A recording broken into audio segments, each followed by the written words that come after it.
Bien, entonces, como les venía diciendo, este tema está en el capítulo 7 del Atkins. Es un tema que tiene que ver también con la disminución del potencial químico, o sea, con el potencial químico, así como vimos los diagramas de fase que se basaba también en la comprensión del potencial químico. Eh, Vamos a ver este tema que se llama propiedades coligativas de las disoluciones. Aquí lo importante es que ustedes van a aprender, yo creo que, no sé si alguno de ustedes ha visto esto en el colegio o en química de primero. No sé, les dejo abierto el micrófono si ustedes lo han visto, si se acuerdan de algo. Profe, yo lo vi, pero no recuerdo mucho. Pero sí lo vi en la media. ¿Lo viste en la media? En la universidad no,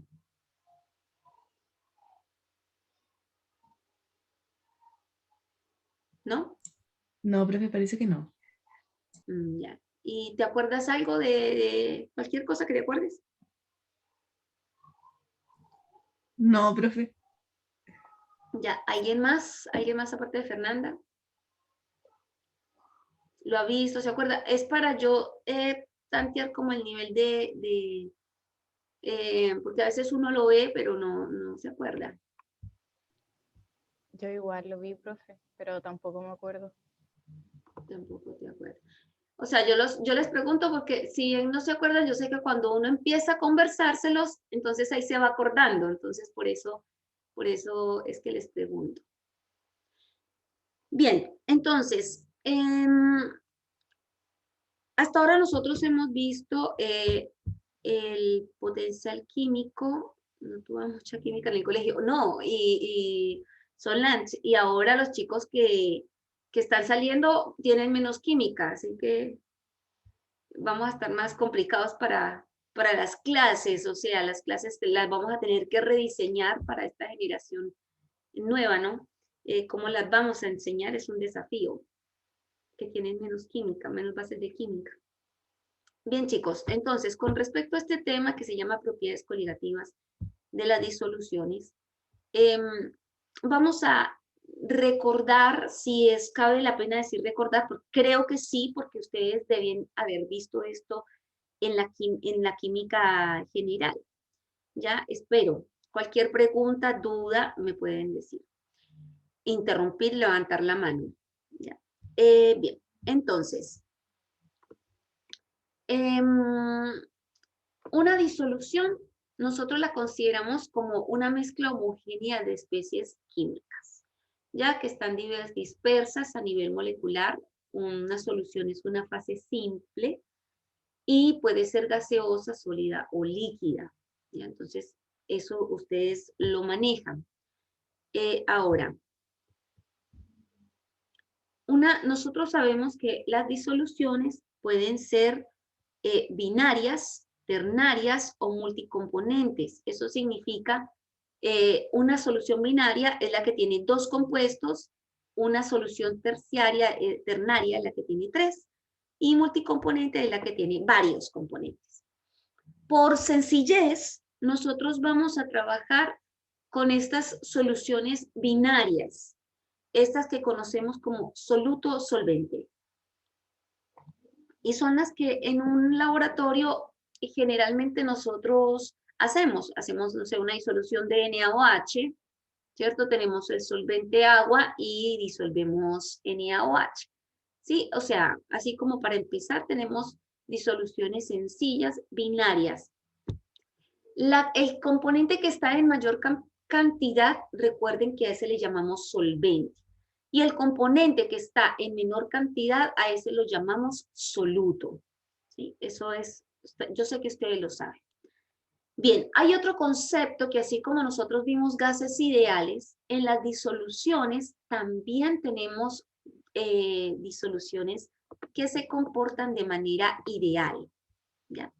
Entonces, esta idealidad sugiere, es un modelo, ¿sí? Es un modelo, así como vimos el modelo de gas ideal, este también es un modelo donde uno se imagina que todas las moléculas que están en la disolución son de forma esférica, ¿sí? Y que todas, tanto las moléculas de soluto como las de solvente, son de igual tamaño. Eso es lo que uno se imagina. Voy a colocar el puntero.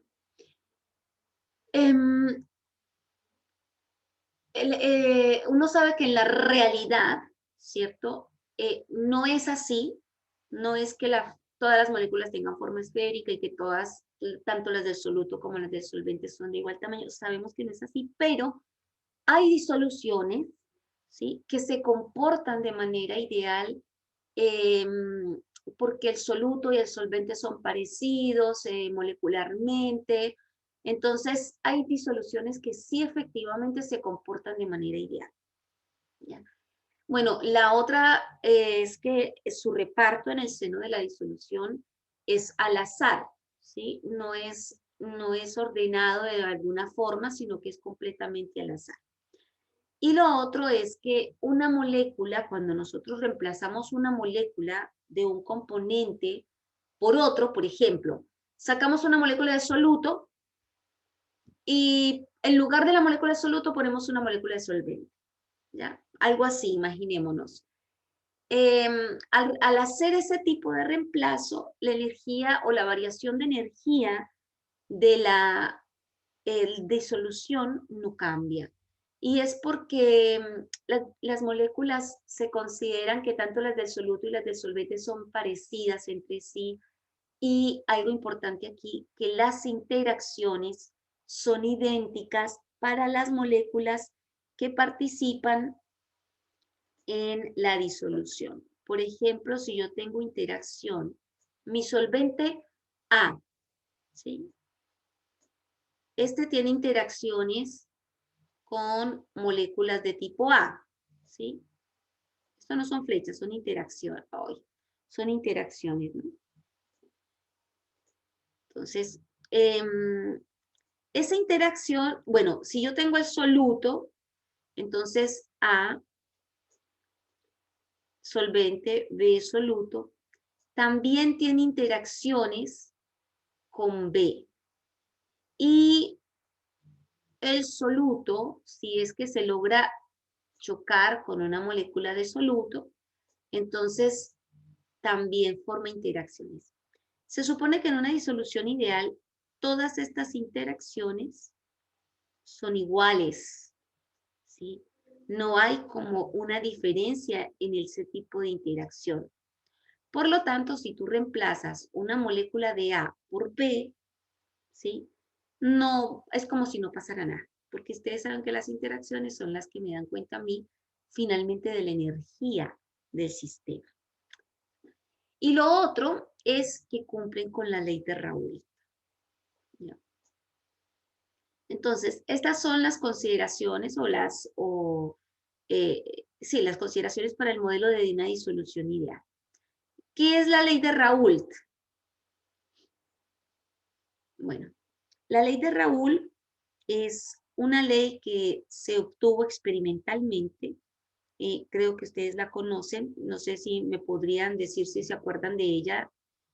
La presión de la ley de Raoult, ¿se acuerdan de esta ley?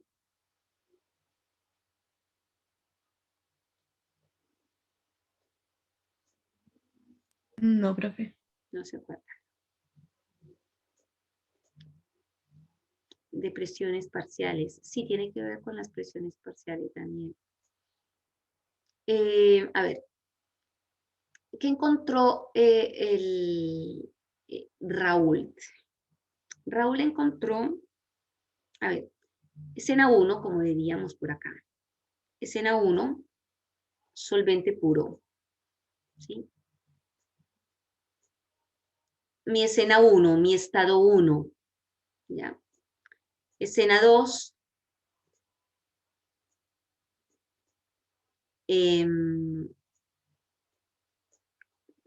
solución, soluto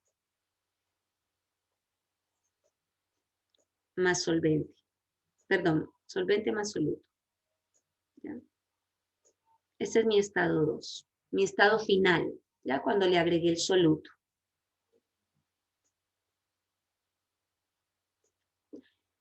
Raúl encontró lo siguiente, a ver, cuando nosotros tenemos una disolución, ¿ya? Quiero hacer esto más bonito, así que me voy a ir a la pizarra, chicos, disculpen. Me voy a ir a la pizarra. Dejar de compartir. Me voy a ir a la pizarra porque en la pizarra es mucho mejor esto. ¿Ya? Bien. Tengo mi estado 1 y tengo mi estado 2, ¿cierto? Tengo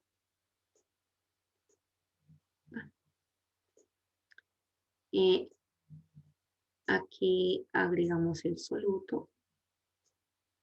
¿Ya? Tengo moléculas de solvente. ¿Ya? Tengo moléculas de solvente también este lado.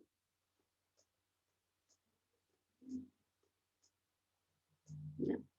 Y le voy a agregar moléculas de soluto.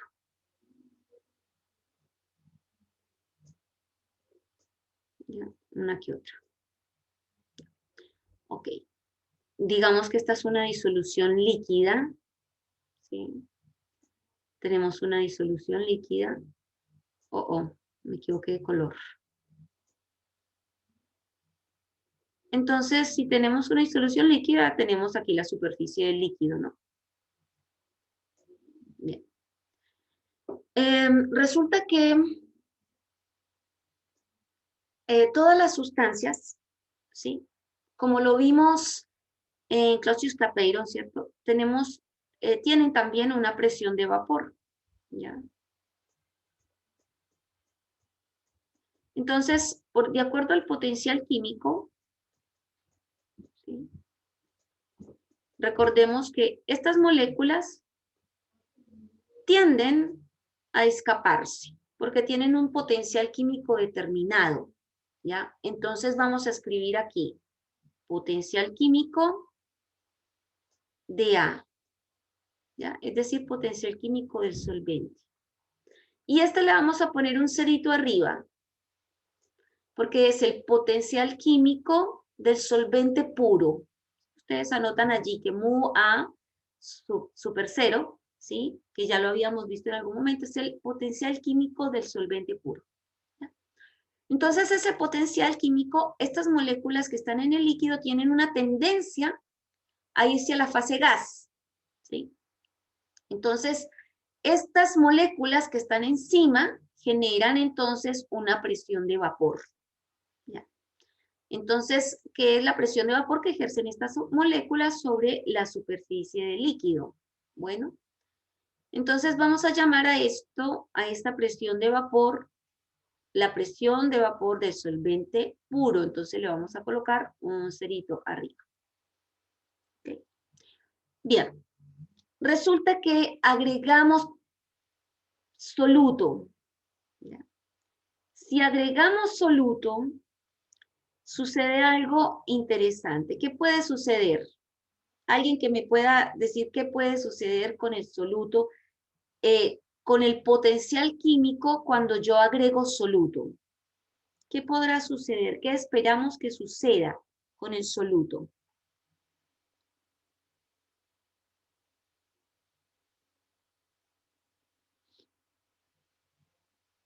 Jacqueline Gallardo, por ejemplo. A ver, ¿quién me escribió? Que disminuya, Daniel. Jacqueline fue la primera que llegó a la clase, ¿no? No le abrí sala, pero vi que fue la primera que llegó. Sí, que disminuya. Que disminuya. ¿Por qué? ¿Por qué, Daniel o cualquier otra persona que me conteste? Efectivamente, esperamos que el potencial químico disminuya. ¿Por qué el potencial químico va a disminuir? O esperaríamos que disminuyera. ¿Sí?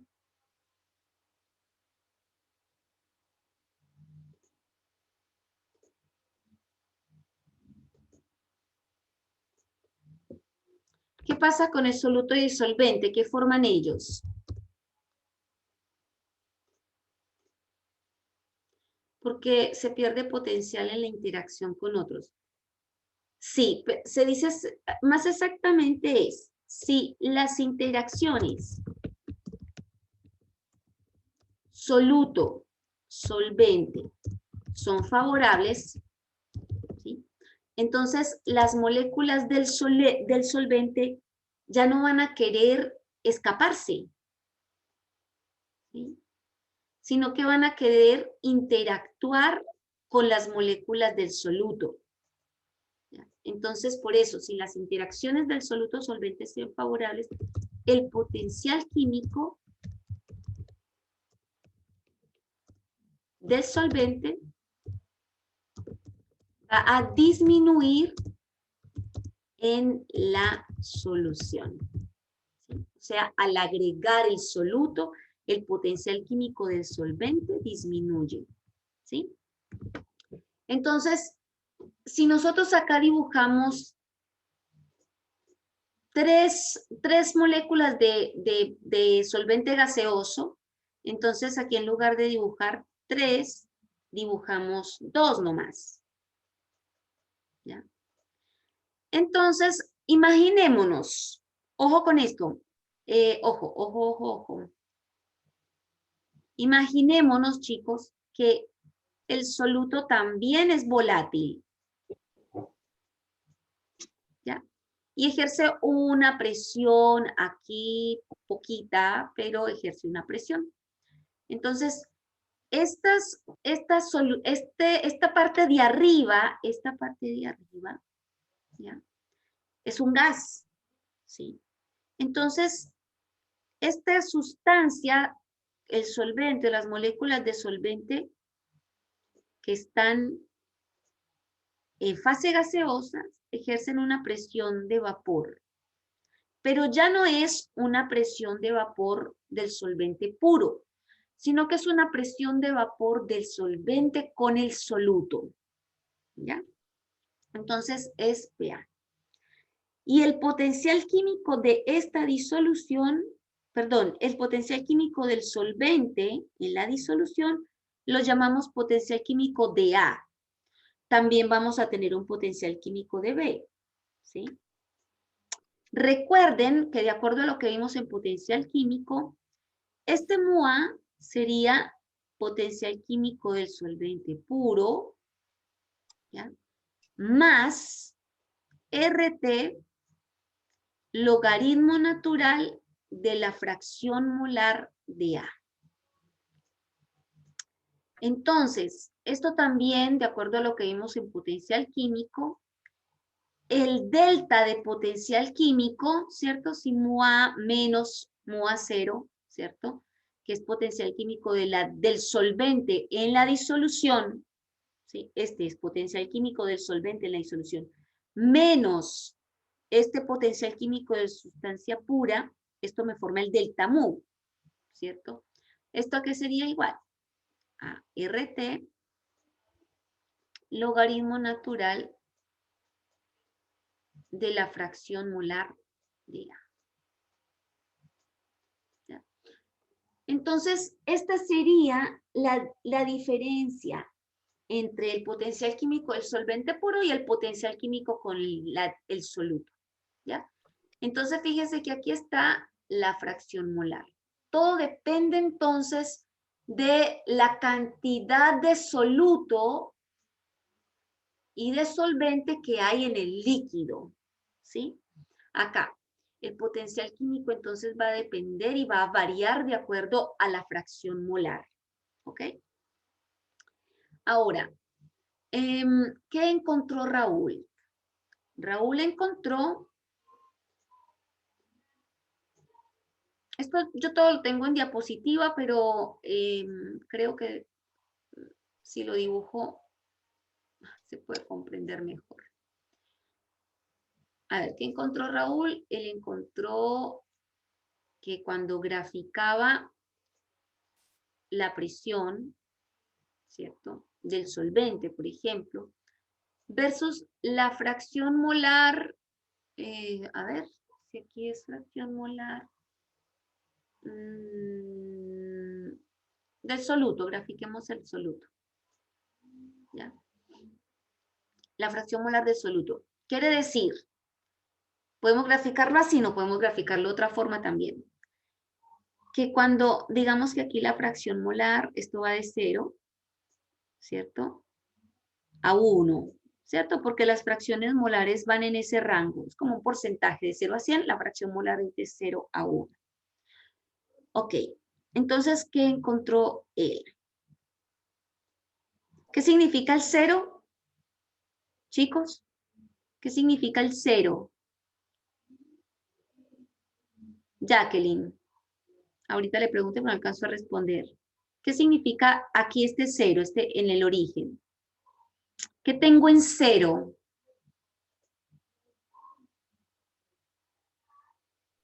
No sé, profe. No sabes. Si tengo 0 de fracción molar de B, ¿qué tendría yo?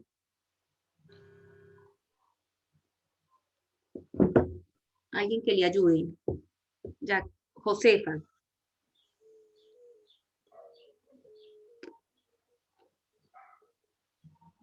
Uno de A. Fracción molar igual a 1 de A, ¿cierto? ¿Qué significa eso? Que es solamente el compuesto A y no hay nada de B. Exactamente. Gracias. Que solamente hay. Exacto. Eso lo mismo dice Daniel en mi chat. Que solamente tengo A.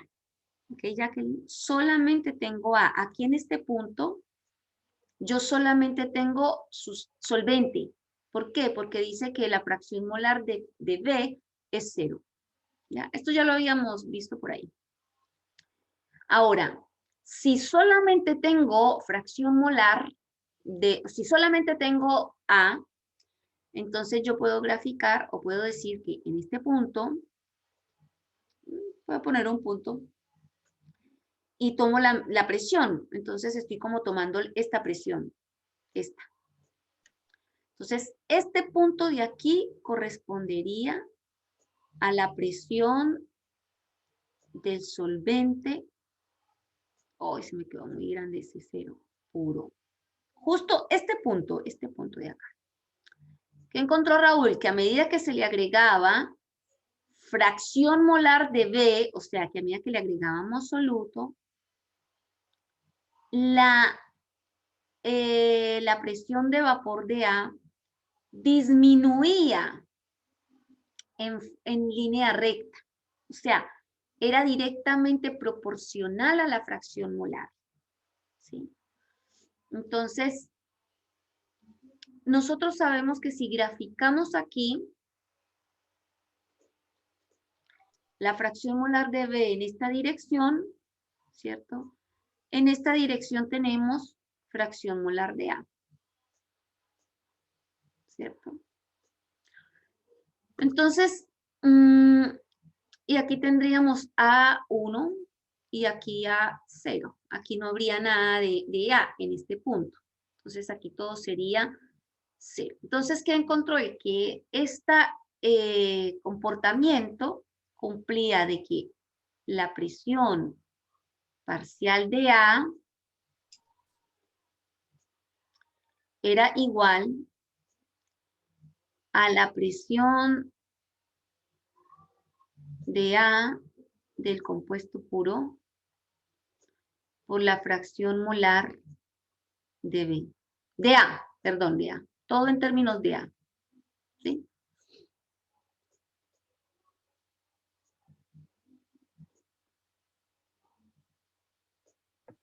¿Ya? Y eso es lo que encontró Raúl. Entonces, esa es la ley de Raúl, que esta presión pura, ¿ya? Esta presión de A del solvente puro era menor, perdón, era mayor. Esta es mayor que la presión de A en la disolución. ¿Por qué? Porque hay una disminución del potencial químico. Entonces, el potencial químico de A puro es mayor al potencial químico de A en la disolución. ¿Ya? El potencial químico disminuye y por lo tanto la presión parcial de esa sustancia va a disminuir. ¿Ya? Entonces, esto es lo que hay que tener en cuenta y de ahí sale la ley de Raoult. Ahora, esto es para disoluciones que se comportan de manera ideal. Aquí el otro, fíjense acá, no voy a ponerlo morado. Para el compuesto B tendríamos una presión parcial de 0, ¿cierto? En 0. Y por ejemplo, una presión aquí a medida que va aumentando, a medida que vamos adicionando fracción molar de B, ¿cierto? Esta presión parcial va aumentando, ¿ya? Y así lo mismo para el soluto B, ¿ya? La presión de B sería igual a la presión de B pura por la fracción molar de B, ¿ya? Quiere decir que depende de la concentración aquí del soluto, ¿cierto? De la fracción molar, de la cantidad de soluto que yo le adicione, lo que pasa con el potencial químico, ¿ya? Y esto se cumple, estas expresiones se cumplen para una disolución que se comporta de manera ideal, ¿ya? Y esto de aquí arriba usted lo puede tratar como un gas ideal también, ¿cierto? Lo que sucede aquí arriba ya en fase gaseosa, usted puede decir que si se comporta acá como disolución ideal, se comporta aquí arriba como un gas ideal, ¿ya? ¿Preguntas, dudas con respecto a esto?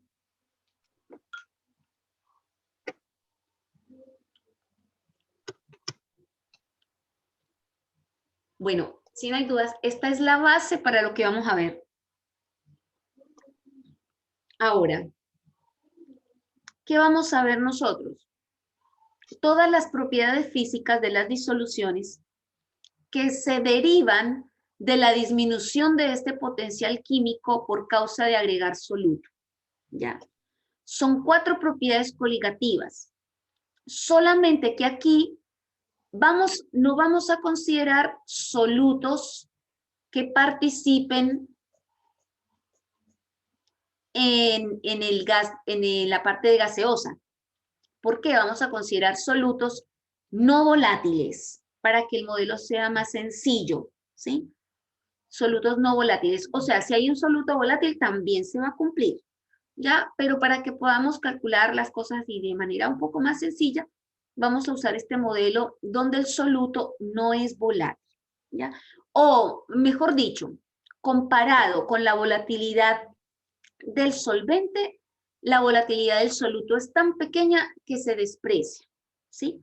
Entonces, vamos a trabajar con este tipo de solutos, ¿ya? Me voy a ir de nuevo entonces a la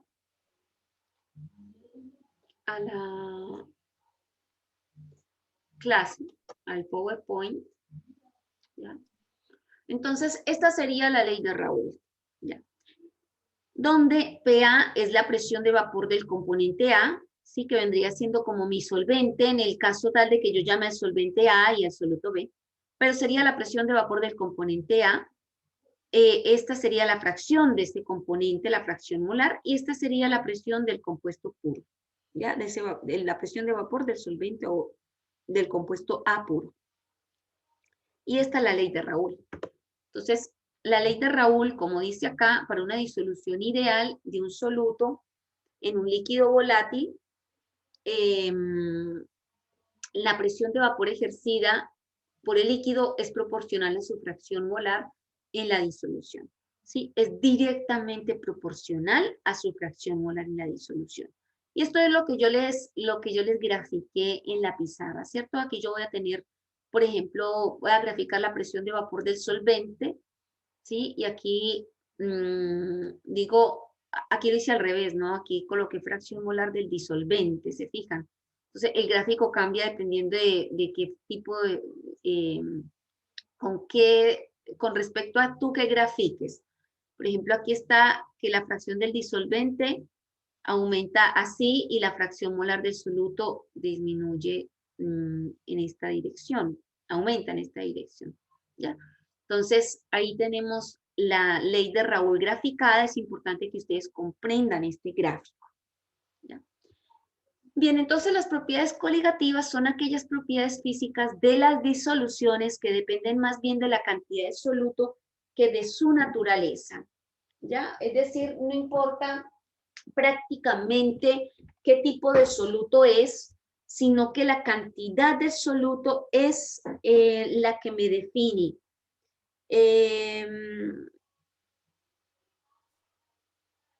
La que me define la propiedad coligativa. ¿Sí?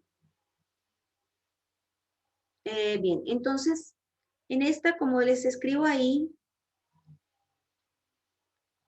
en esta vamos a considerar solamente las propiedades con solutos no volátiles que no contribuyen al vapor. Las propiedades coligativas entonces son 4, que son la disminución de la presión de vapor, la disminución del punto de congelación y el aumento del punto de ebullición y la presión osmótica. Para algunos de ustedes está más fresco este conocimiento que para otros, pero estas son las 4 propiedades coligativas que se desprenden de la disminución de potencial químico ocasionado por adicionar soluto. Y esa, lo que yo les expliqué en la pizarra, es como la clave de esto, de todo. ¿Ya? Entonces vamos a ver la primera propiedad coligativa, ¿sí? Aquí colocamos que era disminución de la presión del vapor. Aquí no tengo mucho más que explicar porque es lo que les expliqué en la pizarra, ¿sí? Básicamente es estrictamente lo que les expliqué en la pizarra. ¿Ya? Es esto, que al agregar un soluto, entonces nosotros tenemos una disminución de la presión de vapor porque disminuye el potencial químico. ¿Sí? Aquí yo lo tengo graficado, un poquito más bonito.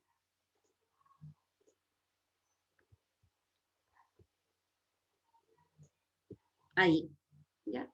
Entonces, aquí tengo mi solvente puro, ¿cierto? Y aquí tengo mi solvente con soluto. ¿Ya?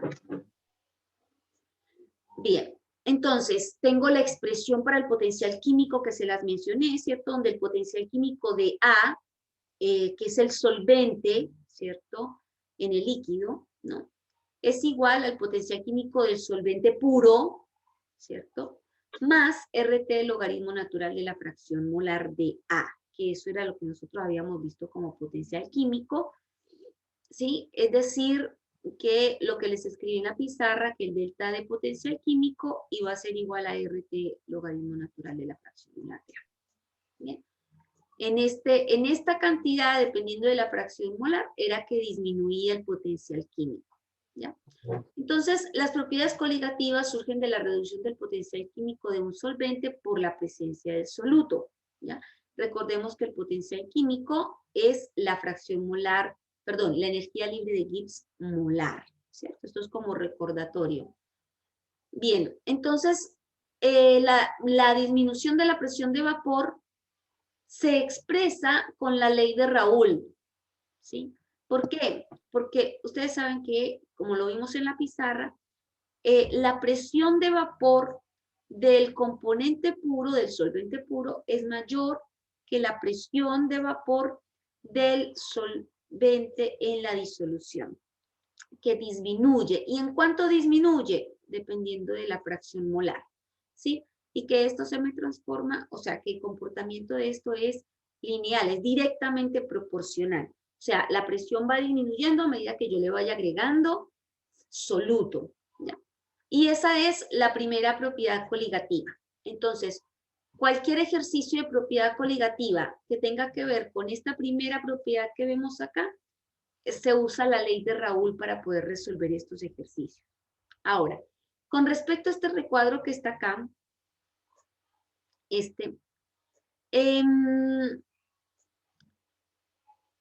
dice acá, la disminución de potencial químico es debido a un efecto entrópico más que entálpico. ¿Qué significa esto? Que cuando yo agrego soluto, como lo vimos en entropía, cuando vimos el tema de entropía, como que aumenta, entre comillas, el desorden del sistema, ¿sí? Entonces, en esta dirección, aumenta la entropía, ¿ya? Aumenta la entropía. Entonces, esta disminución de potencial químico, ¿sí? Si aumenta la entropía, disminuye la energía libre de Gibbs, ¿sí? Y si disminuye la energía libre de Gibbs, disminuye el potencial químico, porque ustedes saben que mientras uno aumenta, la otra disminuye por termodinámica. Entonces, al disminuir la energía libre de Gibbs, disminuye el potencial químico, lo cual es debido a ese efecto entrópico, de que al aumentar la entropía, al introducir el soluto, aumentamos como el desorden del sistema y aumenta la entropía del sistema, ¿ya? Por eso es un factor más entrópico, es debido al efecto entrópico más que entálpico, que tiene que ver con el calor de la reacción, ¿sí? Esto no es tan importante como el efecto entrópico, ¿ya? Entonces, terminando, la presencia del soluto incrementa la entropía en la solución, resultando en una disminución de la tendencia de escape de las moléculas de solvente. Esto es como para resumir todo lo que hemos visto. Esto me demoré más hasta acá porque esta es la primera propiedad, pero todo lo que la antesala de esto para poder entender el resto, que ya es más sencillo, ¿ok? Vamos a ir a un receso. No sé si alguien tiene dudas al respecto. Antes de irnos al receso, nos vamos a ir a un receso de 10 minutos. Son las 10:36, a las 10:46 volvemos. Voy a pausar la... Bien. Ya, entonces la segunda propiedad coligativa es el ascenso ebullioscópico. Ya, entonces, ¿a dónde lo voy a llevar yo? Que se centren, nos vamos a centrar en este gráfico. ¿Ya? La línea negra, si me siguen, es el gráfico de potencial químico, ¿ya? Y esto es versus temperatura, ¿ya? Entonces, ustedes saben que si yo tengo un sólido, ¿ya? Estoy aquí, un sólido, tengo un potencial químico alto. Recuerden que los sólidos tienen un potencial químico mayor porque tienen mayor tendencia de escape, ya están más, tienen una menor entropía, entonces tienen una mayor tendencia de escape. Ahora, si aumento la temperatura, ese sólido se me vuelve líquido, ¿sí? Y su potencial químico disminuye porque el potencial químico del líquido es menor que el del sólido, ¿sí? La tendencia de escape del líquido con respecto al del sólido es menor. Si yo sigo calentando, si yo sigo aumentando la temperatura, entonces paso de líquido a la fase gas. Entonces, fíjese que nosotros habíamos visto un diagrama de potencial químico, pero no habíamos visto donde le agregábamos el soluto, ¿sí? Entonces, este es el potencial químico versus la temperatura. Y cuando le agregamos el soluto, obtenemos la línea azul, ¿ya? Entonces, la azul con respecto a la negra es porque el potencial químico disminuye, ¿sí? Es más bajo que el potencial químico del líquido puro. Y eso ya lo vimos en fórmula, ahora lo vemos en gráfico, ¿sí? Entonces, los puntos de corte acá, por ejemplo, este punto de corte o de intersección entre el sólido y el líquido, representa la igualdad de potencial químico, ¿sí? O sea, representa el punto de fusión, ¿ok? Entonces, aquí en este punto representa el punto de fusión. Recuerden que en el punto de fusión el potencial químico del sólido es igual al potencial químico del líquido, ¿ya? En este punto. Solvente puro, ¿no? Aquí en esta intersección, tengo que el potencial químico del líquido es igual al potencial químico del gas. Es decir, estoy en un punto de ebullición. ¿Sí? En un punto de ebullición. Ahora, cuando le agrego soluto, fíjense lo que sucede con ese punto de corte, de intersección. ¿Ya? Lo voy a hacer con otro, bueno, sí. Mire lo que sucede con ese punto de intersección. Vamos a centrarnos primero en el punto de ebullición. ¿Sí? En el punto de ebullición. ¿Y dónde es eso? Acá.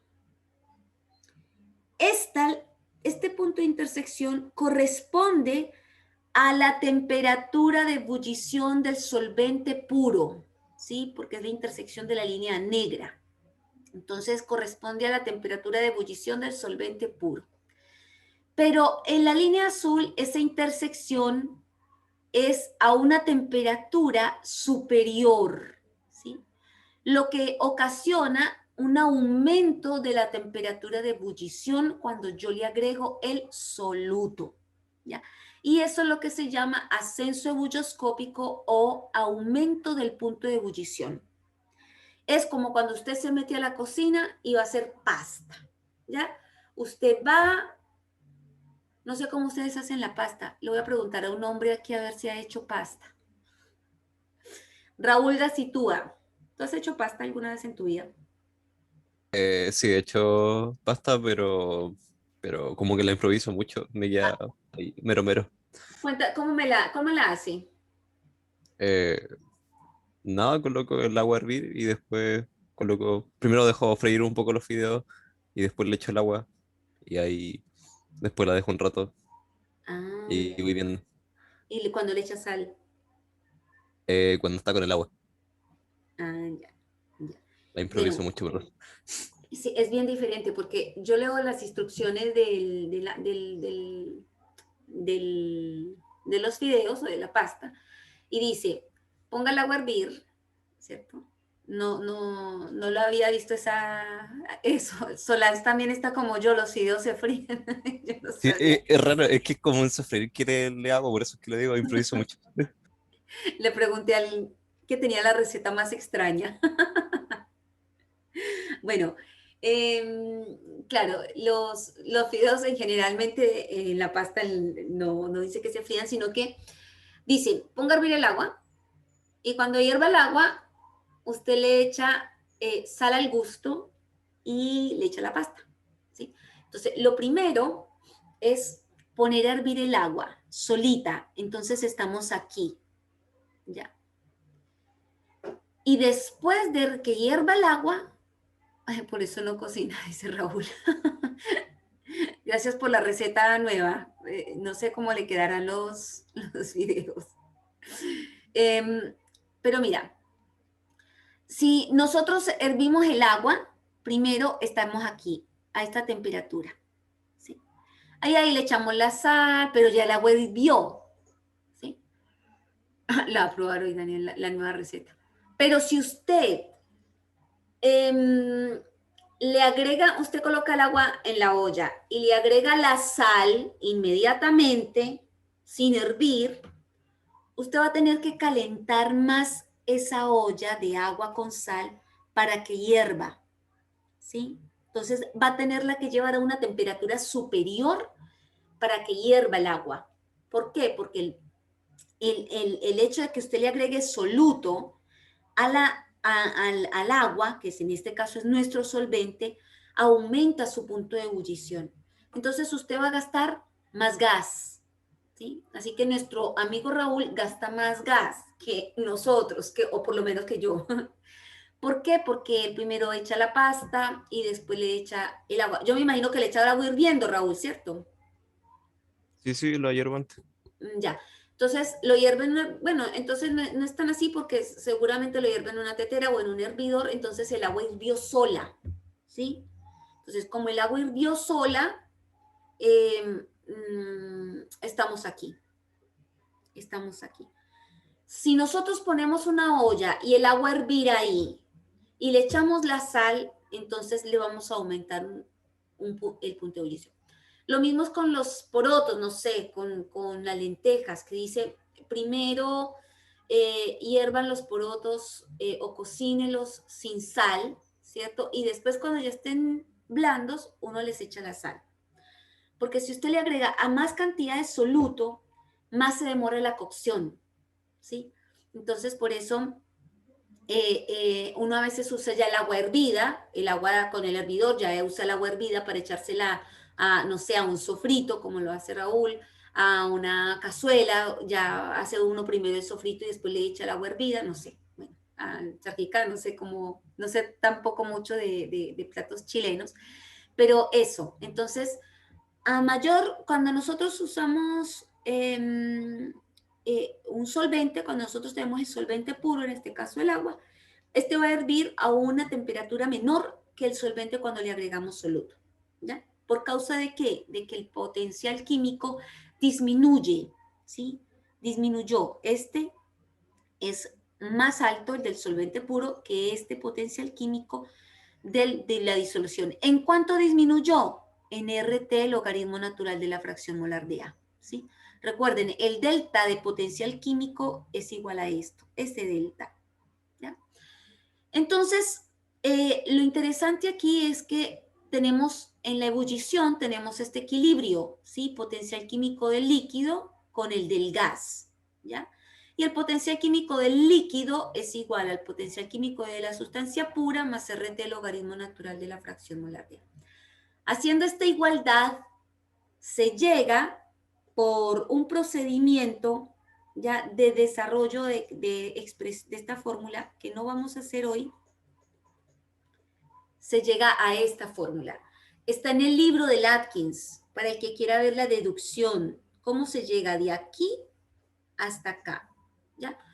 No lo vamos a ver hoy, no lo vamos a detallar porque básicamente es saber a qué es igual delta G, que es igual, delta G es igual a delta H menos delta DS, y por eso es que aparece acá el delta H, porque este potencial químico es un delta G molar, y por eso aquí aparece el delta H. Entonces, finalmente, esta fracción molar la escribo en términos de la fracción molar de B, y finalmente llego a esta expresión. ¿Qué es esta expresión?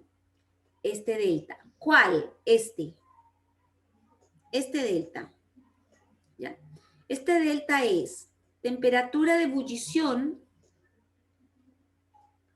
de la disolución, ¿sí? Menos la temperatura del solvente puro. ¿Ya? Porque es final. Final es la solución, menos el inicial, que es el solvente puro. Esto es ese delta, para que lo anoten.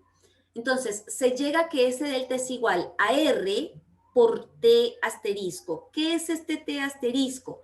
El T asterisco es la temperatura de ebullición del solvente puro, ¿ya? Y el delta H de vaporización es el delta H de vaporización del solvente puro también. Por lo tanto, todo lo que está dentro del paréntesis son de información acerca del solvente, ¿ya? El delta H de vaporización es algo que está tabulado y la temperatura de ebullición, esta es la temperatura de ebullición normal, es decir, a una atmósfera de presión, que también está tabulada. Ustedes saben que, por ejemplo, para el agua, hierve a 100 grados centígrados, a una atmósfera de presión. Entonces, si tuviéramos el solvente agua, esta temperatura sería 100 grados centígrados. Entonces, como esto, el delta H es tabulado, el T es tabulado, esa temperatura de ebullición del solvente puro es tabulada, y este R es una constante, entonces todo lo que está dentro de este paréntesis la puedo llamar constante ebulloscópica, ¿sí? La constante ebulloscópica, ¿de quién? Del solvente. Si es agua, la constante ebulloscópica del agua. Por la fracción molar, pero en términos del soluto, fracción molar de B. Entonces me queda esta expresión que es la que voy a usar. O también puedo usarla así, fíjense, que si en lugar de que la constante ebulloscópica vaya sin peso molecular o masa molar, si PM yo lo llamo el peso molecular o la masa molar, ¿ya? Entonces, la masa molar del solvente puro, si va dentro de la constante bulloscópica, la concentración que uso aquí es la molalidad, ¿sí? M es la molalidad. Espérate. Ay, sí.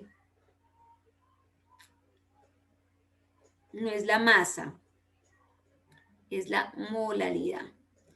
Recuerden que la molalidad es moles de soluto sobre kilogramos de disolvente. ¿Ya?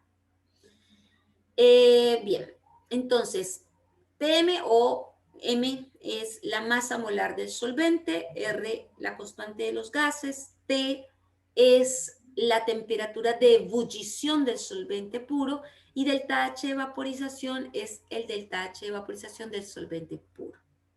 Ya esto me constituye una constante bulloscópica. ¿Cómo yo sé cuándo usar fracción molar o molalidad? Dependiendo de las unidades de la constante bulloscópica que le den. Si la constante bulloscópica a usted no se la dan con ninguna unidad, entonces va a usar esta expresión. ¿Sí? No, perdón, se la dan en unidades de temperatura. Si se la dan en unidades de temperatura, va a usar esta expresión. ¿Por qué? Porque el delta T está en unidades de temperatura. Si le dan la constante bulloscópica en términos de kilogramo por Kelvin dividido mol, entonces usted debe usar esta expresión. Y yo la encerré en azul porque esta es la que más se usa, ¿sí? Por ejemplo, la constante bulloscópica del agua es 1,86 kilogramos por Kelvin por mol. ¿Ya? Entonces, si usted tiene la molalidad, ¿ya? La molalidad está en mol por kilogramo. Y así cancelamos las moles, los kilogramos, y me dan las unidades de Kelvin, ¿ya? Que necesito para que me dé el delta T. Bien. Como dicen acá, solventes con alta temperatura de ebullición, ¿cierto? Si esta temperatura de ebullición es alta, es decir, que el solvente no es que sea muy volátil, porque fíjense que si el solvente es muy volátil, uno espera que la temperatura de ebullición sea más baja, ¿sí? Entonces, si la temperatura es alta, la temperatura de ebullición es alta, tiene un delta H de vaporización bajo, ¿ya? Entonces, la constante bulloscópica es más alta, ¿sí? Por lo tanto, el delta de temperatura es más grande, tiene una importante alta temperatura cuando usted añade soluto, ¿ya? Entonces, el delta T básicamente no depende de la temperatura, de la naturaleza del soluto, sino que de su fracción molar, ¿ya? O sea, lo que manda es la constante bulloscópica, porque finalmente la fracción molar o la molalidad, porque finalmente la constante bulloscópica, como dice su nombre, es una constante, ¿ya? Entonces, el delta T esta propiedad coligativa, que es el ascenso bulloscópico o aumento de la presión de aumento de la punto de ebullición, depende principalmente de la fracción molar. ¿Ya? Preguntas, consultas, dudas. Profe, algo como de la escritura nomás. ¿Puede volver atrás un poquito? Ahí donde puso que delta T era la temperatura de ebullición de la solución menos la del solvente puro. Sí. Sí. Ya. Este delta T es temperatura de ebullición de la solución menos el solvente puro. Siempre imagínese que el estado 1 o el estado inicial es el solvente puro. ¿Sí? Y que el estado final es cuando agregué soluto. ¿Cierto? Solvente más soluto.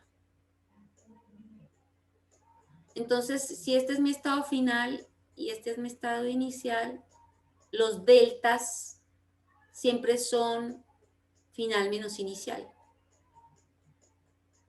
Entonces, por eso el delta de T en este caso, ¿ya?, es temperatura del solvente en la disolución o la temperatura de ebullición de la disolución, ¿cierto?, menos la temperatura de ebullición del solvente puro. ¿Sí? Con un asterisco, con un cerito arriba, bueno. Bien.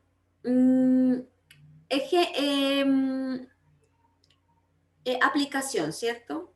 Entonces, por ejemplo, cuando yo agrego sal, ¿cierto? En el caso de nuestra pasta, la sal va a tener un efecto más potente en la disminución del potencial químico o en el aumento del punto de ebullición, porque la sal es iónica y se disuelve como iones, entonces se disuelve en iones de sodio y en iones de cloro. Entonces, una mol de cloruro de sodio es como si yo le agregara 2 moles de sustancia. Entonces, el efecto es mayor con la sal. Por ejemplo, si usted le echa una cucharada de azúcar, el punto de ebullición no aumenta tanto como si usted le agrega una cucharada de sal, ¿sí? Entonces la sal va a hacer que aumente más el punto de ebullición, ¿ya?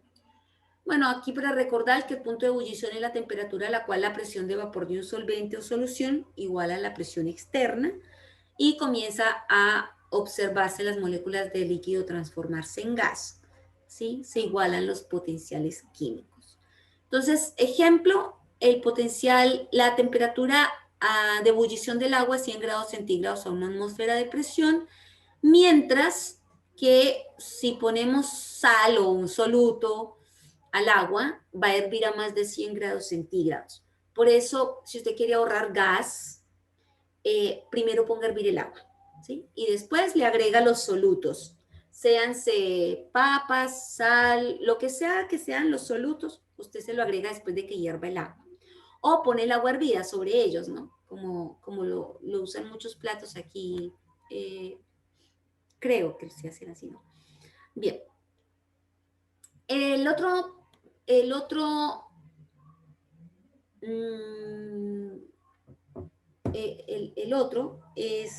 la otra propiedad coligativa, la tercera propiedad coligativa, es el descenso crioscópico, ¿ya?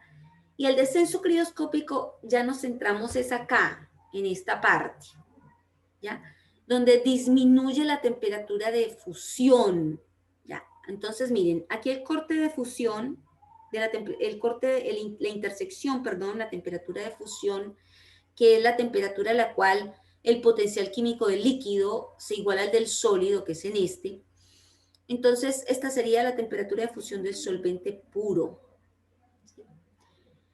Si nosotros le agregamos sal o un soluto, azúcar, bueno, cualquier soluto, a la disolución, este punto de fusión es a una temperatura más baja, ¿ya? Entonces, el equilibrio que consideramos acá es el potencial químico del sólido, ¿cierto? Esto es igual.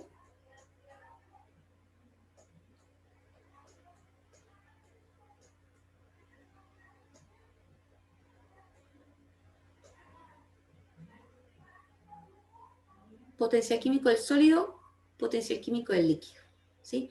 ¿Por qué? Porque cuando nosotros estamos en el punto de fusión, el sólido es el potencial químico del solvente. En el sólido se iguala al potencial químico del solvente en el líquido, ¿ya? Bien. Partiendo de esta igualdad de potencial químico, se llega también a una expresión similar a la anterior, ¿ya? Donde, bueno, no, la verdad es que de acá se llega a esta, delta T es igual a la constante ebulloscópica, perdón, crioscópica, por la fracción molar del soluto, ¿sí? Se llega primero a esta expresión y a la constante crioscópica le adicionamos la masa molar. Entonces llegamos a esta expresión que es en términos de la molalidad, ¿sí? Entonces tenemos Esta expresión, que es la que más vamos a usar, porque usamos muchas veces esta constante crioscópica en términos de Kelvin por kilogramo dividido mol, con esa unidad, y por eso usamos más esta expresión que esta, ¿no? Que esta. Pero la deducción viene primero con base en esta expresión que está acá. Entonces, como podemos ver, la constante crioscópica tiene R, la constante de los gases, T, pero este T aquí ya es la temperatura de fusión. Y este delta H ya es el delta H de fusión, diferente a la constante bulloscópica, que es con vaporización. ¿Y esto por qué? Porque depende del equilibrio entre sólido y líquido. ¿Ya? Hay un punto de fusión. Bien, entonces esto se aplica, estas propiedades coligativas, esta en especial, que es la del descenso crioscópico, se aplica, por ejemplo, para enfriar algo rápido. Si usted, por ejemplo, tiene una mezcla de hielo con sal, ¿ya? O con alcohol, hielo con alcohol, usted va a ver no sé si ustedes lo han hecho, por ejemplo, a veces hay gente que necesita bajar la temperatura de un licor rápidamente, no sé, tienen una reunión y se le olvidó poner a enfriar el pisco, ¿sí? Creo que se consume frío el pisco, ¿no? Entonces, se les olvida. ¿Y qué es lo que hacen? Ponen el pisco en el hielo, ¿no? Pero como necesita que se enfríe más rápido, entonces le ponen sal al hielo, ¿sí? ¿Eso qué hace? Que el hielo se derrita. Entonces ustedes dicen, pero ¿cómo se va a derretir? O sea, uno piensa que ha perdido calor, que ha perdido frío, ¿sí? Pero en realidad ese hielo, esa agua está a la misma temperatura del hielo, pero es agua sobreenfriada, es agua que debería ser hielo, ¿sí? Es agua que debería ser hielo. Pero está, ¿por qué? Porque el punto de fusión bajó. Entonces, si usted quiere tener hielo, tendría que congelar esa agua a una menor temperatura, ¿ya? A una menor temperatura, para que le volviera a congelar. ¿Por qué? Porque ya es agua con sal. Entonces, el agua, usted tiene hielo, le echa sal o le echa alcohol, que en ese caso también sería el soluto, y el punto de fusión disminuye. Entonces, usted va a tener un agua ahí que debería ser hielo por la temperatura a la cual está, y eso se llama un agua sobreenfriada, porque a esa temperatura debería estar en estado sólido. Y eso, como el área que cubre para enfriar es mayor, por eso enfría más rápido lo que usted está enfriando, no sé, el pisco, por ejemplo. Lo que usted está enfriando lo va a enfriar mucho más rápido que si lo deja con los cubitos de hielo, porque los cubitos de hielo no van a cubrir toda la superficie de la botella o de lo que usted está enfriando. Esto le va a dar como si todos los cubitos de hielo rodearan perfectamente la botella de pisco, por ejemplo, la que usted está enfriando. Entonces, como dice aquí, puede que aparente haber perdido frío, porque usted ve que el hielo se derrite, pero en realidad es un agua sobreenfriada, ¿cierto? Que va a ser mucho más efectivo para enfriar que los cubos de hielo sólidos, ¿ya? Y eso es una consecuencia de la disminución de presión de vapor y de la potencial químico, por ende.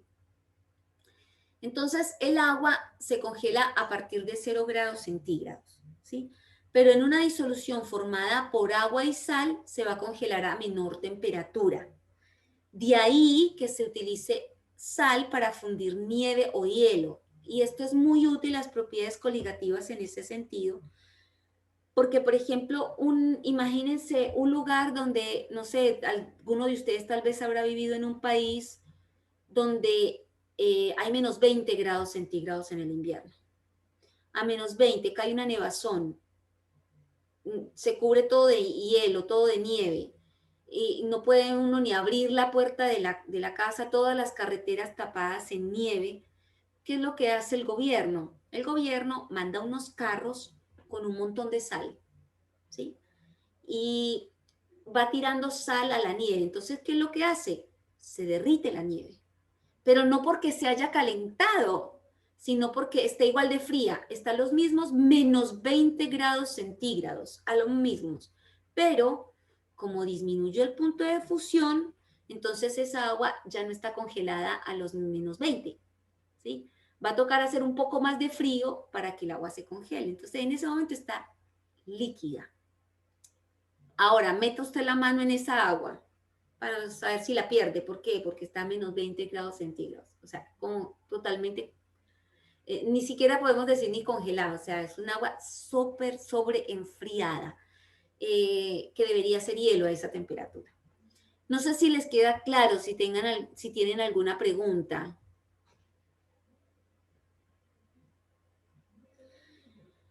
Aquí en esta tabla vemos algunas propiedades de los disolventes comunes, ¿sí? Como agua, benceno, alcanfor, fenol, ácido acético, tetracloruro de carbono, etanol. Y vemos P, pues que realmente esto debería ser como T, ¿cierto? De temperatura de ebullición, ¿cierto? Y esto también, para no confundirlo con la presión. Por ejemplo, el agua, 100 grados centígrados, constante bulloscópica 0,512 grados centígrados de molaridad. Aquí tenemos constante, yo me confundí, ahora les dije que la constante bulloscópica era 1,86 y es la crioscópica, esta es la que me sé de memoria. La constante crioscópica es 1,86 y la temperatura de fusión es 0 grados centígrados. ¿Ya? Aquí, por ejemplo, tenemos el benceno, el alcanfor, el fenol, el etanol, que es el alcohol. Fíjense que el alcohol tiene una temperatura de ebullición más baja, ¿no? Este hierve más rápido. Lo mismo, otra aplicación que nosotros vemos es cuando nosotros metemos una botella de agua al congelador, ¿sí? Cuando metemos una botella de agua al congelador, nos dicen que es muy peligroso si metemos una botella de agua de vidrio al congelador porque se puede estallar, ¿cierto? ¿Por qué? Porque el volumen del hielo es mayor que el del volumen del líquido. Pero si no, esa agua tiene sal o tiene alcohol, por ejemplo, una botella de pisco que tiene mucho alcohol, vamos a tener mayor tiempo de que esa botella no se estalle, o sea, el riesgo de que se estalle es mucho menor que si tiene el agua líquida, el agua sola, el agua pura. ¿Por qué? Porque hay una disminución del punto de fusión. Entonces, esa botella de agua con hielo, con etanol, con alcohol, va a congelar mucho después, ¿sí? De que congela una botella de agua pura.